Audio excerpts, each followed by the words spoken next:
Olwaleero mu mboozi yaffe y'ebyobusuubuzi tukuleetedde omuvubuka Kibuuka Godfrey ng'ono omutuuze w'Embute mu ggombolola y'e Kamengo mu disitulikiti y'e Mpigi. Kibuuka ng'atemera mu myaka 24 akola mulimu gwa bwakinyozi ng'era omulimu guno agumazeemu emyaka 2 ng'emirimu gy'agikakkalabiza mu kabuga k'e Mbute. Amannya nze Kibuuka Godfrey. Ngumazeemu myaka 2.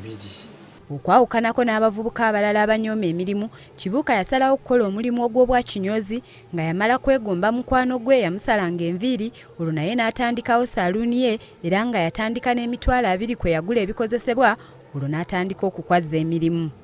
Okwegomba omulimu guno nalina mukwano gwange nga bamuyita Kawenjayi yasooka okunsala enviiri, nange nga ninkwatako ku masiini ye, naye nange neŋŋamba olumala wano osoma nange nja kukolayo ka bizinesi oba ebyokusoma oluusi okola omulimu n'otagufuna n'ogusomerera bulungi n'otagufuna nange kanjiyize wano naye ngenza okulaba kintu kivaayo nja kweyongerera okukolera ddala saluuni endala esingako ne wano. Wadde ng'omulimu guno omuntu yandigulabye ng'ogutaleeta bulungi nsimbi, kino Kibuuka si bw'akiraba olw'ensonga nti asobodde okugufunamu ebirungi ebitali bimu omuli okwezimbira ennyumba kw'ossa okulabirira abantu b'omu maka ge.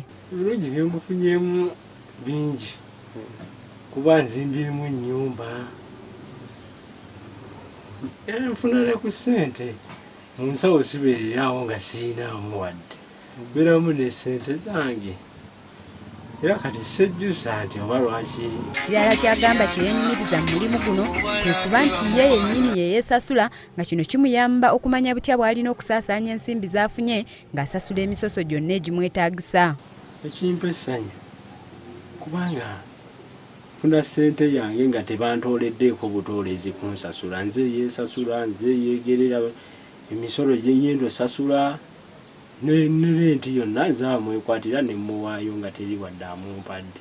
Kibuuka agamba nti olunaku asobola okusala emitwe egiri wakati w'15 n'2 nga buli mutwe agusalira shillings 1000 ate nga bo abajja okumuwa ekirevu wamu n'okumuwa ekyenyi bo n'abasaba shillings 5. Olunaku osalayo emitwe egyo nga 2 olumu 15 kuba nkyajingako ne ku busimu nengatiriza okulaba nga kintu kivaayo bulungi. Ebimu ku bikuumidde Kibuuka mu mulimu guno ogw'obwakinyozi bwe bukkakkamu n'obutanyiiganyiiga kw'ossa obugumiikiriza mu kiseera w'atafunira bakasitoma.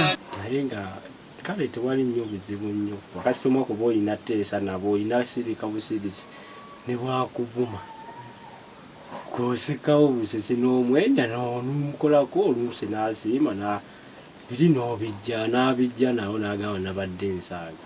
Ng'emirimu emirala bwe gibaamu obuwonvu n'obugga, Kibuuka naye alina ebizibu by'asanga mu mulimu gwe omuli emisolo emingi egiba binikibwa, bakasitoma abaagala okubasala enviiri ez'obwereere ssaako n'abo abaagala bbeeyi eya wansi ossa ne bakasitoma abamunyooma olwa sayizi ye. Ebizibu by'ensanga kale emisolo layisinsi bayinza okujja omusajja ajja nakugamba njagala emitwalo 5 tukutufu tezivaayo bulungi kuba ekyenyi oyinza okimwera nnusu 5.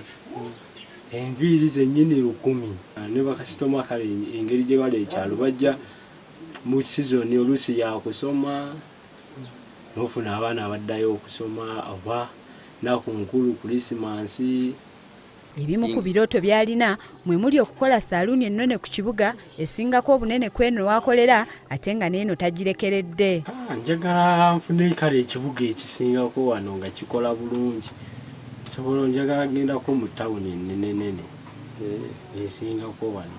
Naye ne wano nsobola olekawo omuntu ankolerawo nga neeri bwenkola. Nakubiriza abavubuka banne okukola ennyo era bave mu kwejalabya wabula babeeko tebatandikawo n'ako akasente akatono ke balina, era n'asaba n'abakulembeze baabwe okubatuusiza enteekateeka y'ensimbi z'abavubuka ku byalo kubanga eno bagiwulira mu kibuga wokka ate nga nabo abali mu byalo bagyetaaga.